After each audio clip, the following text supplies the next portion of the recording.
আজকে সারাদিন সংসারে কি করলাম, কি রান্না করলাম সবকিছু নিয়ে থাকছে এই ভিডিওতে। আসসালামু আলাইকুম everyone, welcome to my another new daily blog. আজকের ভিডিওটা স্টার্ট করেছি সকাল থেকে। এই তো দেখো, সকালে আমি ঘুম থেকে উঠে ফ্রেশ হয়ে আমি পেঁয়াজ কেটে নিচ্ছিলাম। আমি আজকে কোনো রকম পরোটা বা রুটি বানাবো না, আজকে আমি ভাত ভাজা করব। মাঝে মাঝে কিন্তু আমি সকালে নাস্তার মধ্যে ভাত ভাজাটা করি। আমার ছেলে মেয়ে কিন্তু অনেক পছন্দ করে ভাত ভাজা, তার জন্য আমি এই নাস্তাটা করি। আমি অনেক পছন্দ করি। আমি শুকনা মরিচ দিয়ে ভাত ভাজা করি, আমার কাঁচা মরিচ দিয়ে একদমই ভালো লাগে না। এই তো আমি গরম তেলে দুইটা শুকনা মরিচ ভেজে নিয়েছি। তারপরে এই তো এখন আমি পেঁয়াজ কুচি দিয়ে দিয়েছি। পেঁয়াজটা কিন্তু আমি ভালো করে নেড়ে চেড়ে নিচ্ছিলাম। আমি কিন্তু পেঁয়াজটা একদম বাদামি কালার করব, তাহলে কিন্তু ভাত ভাজার কালারটাও অনেক ভালো লাগে দেখতে, আর খেতেও কিন্তু অনেক ভালো লাগে। পেঁয়াজটা কিন্তু আমার ভাজা হয়ে গিয়েছে। পেঁয়াজটা কিন্তু আমি এক কিনার করে তারপরে তেলের মধ্যে আমি ডিম দিয়ে দিয়েছি। ডিমের মধ্যে হালকা একটু লবণও দিয়ে দিয়েছি। এখন আমি ডিমটাকে ঝুরি করে নিব। ডিমটা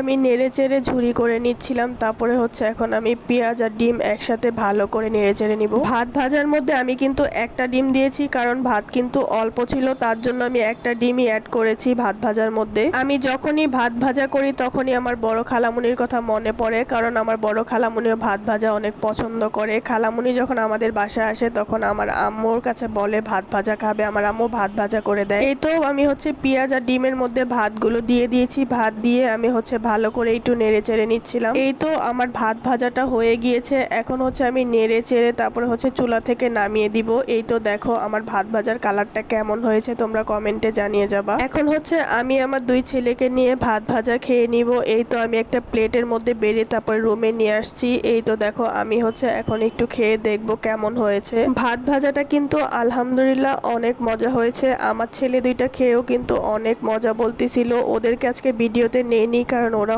খালি গায়ে বসেছিল, তার জন্য। নাস্তা করে তারপরে আমি মুদি দোকানে চলে গিয়েছিলাম বাসার জন্য চাল কিনতে। চাল শেষ হয়ে গিয়েছিল, তার জন্য। সকাল 11টা থেকেই একটু একটু বৃষ্টি পড়তেছিল, আবার কতক্ষণ থেমে যায়, তারপরে আবার শুরু হয় বৃষ্টি, আবার রোদ উঠে। কি যে একটা অবস্থা, দেখো রাস্তার কি অবস্থা। বাসায় চাল নিয়ে চলে আসছি। তারপরে এই তো এখন ড্রামের ভিতরে চালগুলো বের করে নিচ্ছিলাম। আমি চাল যেটা খাই সেটার নাম মোজাম্মেল মিনিকেট। এই চালটা কিন্তু অনেক ভালো। আমি কিন্তু প্রত্যেক মাসে 25 কেজির একটা চালের বস্তা আনি। এই চাল কিন্তু আমার প্রায় 1.5 মাস কি 2 মাস চলে যায়। আমার তেমন একটা ভাত খাওয়া হয় না, তার জন্য আমার এই তো দেখো দুইটা ড্রামে আমি চালগুলো গুছিয়ে নিয়েছি। তোমরা কে কি চালের ভাত খাও কমেন্টে জানিয়ে যাবা। চুলায় ভাত বসিয়ে দিলাম। তারপরে এখন সবজিগুলো কেটে নিব। তার আগে ক্ষুধা লেগেছিল, ভাবলাম একটু কলা খেয়ে নেই। বাচ্চাদেরও দিয়েছি, আমিও একটা কলা নিয়েছি, খাবো এখন। আমার সাগর কলা খেতে একদমই ভালো লাগে না, তারপরেও কি করব, তোমাদের ভাইয়া 2 দিন আগে এনেছিল, ভাবলাম আজকে একটা খাই। কলাটা কিন্তু মিষ্টি ছিল। কলা খেয়ে আমি কিন্তু সবজিগুলো কেটে নিয়েছি। সবজিগুলো কেটে আমি সুন্দর করে ধুয়ে নিয়েছি। দেখো আজকে আমি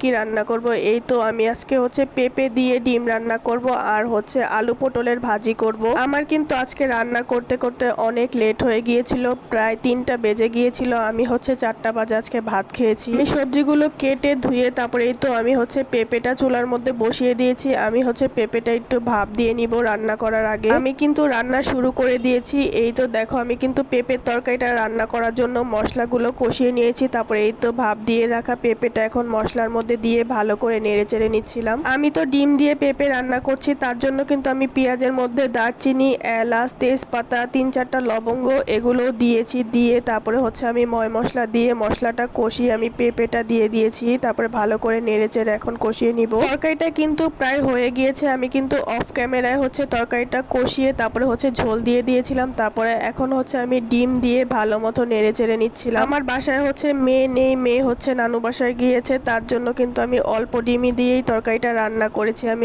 এখানে 3টা ডিম নিয়েছিলাম, তার জন্য। তরকারিটা নামানোর আগে আমি উপর দিয়ে কিন্তু জিরার গুঁড়ো দিয়ে দিচ্ছিলাম। আমার কিন্তু জিরার গুঁড়ো দিয়ে তরকারি খেতে অনেক ভালো লাগে। ডিমের তরকারিটা চুলা থেকে নামিয়ে এখন আমি আলু পটলের ভাজিটা বসিয়ে দিয়েছি। আমি কিন্তু ভাজিটা একবারেই বসিয়েছি। আমি ভাজির মধ্যে পেঁয়াজ, কাঁচামরিচ, একটা তেজপাতা, হালকা একটু আদা রসুন, পরিমাণ মতো লবণ, আর একটু হলুদ গুঁড়ো, তারপর সয়াবিন তেল দিয়ে একবারে আমি বসিয়ে দিয়েছি। তারপরে এই তো ভাজিটা আমি একটু নেড়ে চেড়ে মিক্স করে নিচ্ছিলাম, যাতে সবকিছু মিক্স হয়ে যায়। ভাজিটা নেড়ে চেড়ে তারপর একটা ঢাকনা দিয়ে ঢেকে দিয়েছি। আমার রান্না বান্না কমপ্লিট। চলো তোমাদেরকে দেখাই আমার রান্নাগুলো কেমন হয়েছে। এই তো এখানে আছে সাদা ভাত, তারপরে আমার পেঁপে দিয়ে ডিম দিয়ে রান্না করেছি। তারপরে তো আলু পটলের পটলের ভাজি। আমার রান্নাগুলো তোমাদের কাছে কেমন লাগে তোমরা কমেন্টে জানিয়ে যাবা। এই ছিল আমার আজকের ডেইলি ব্লগ। আজকের ভিডিওটা এই পর্যন্ত। আমার ভিডিওটা কেমন হয়েছে লাইক কমেন্ট শেয়ার করবা। ভালো থাকবা সবাই। আল্লাহ হাফেজ। Thanks for watching.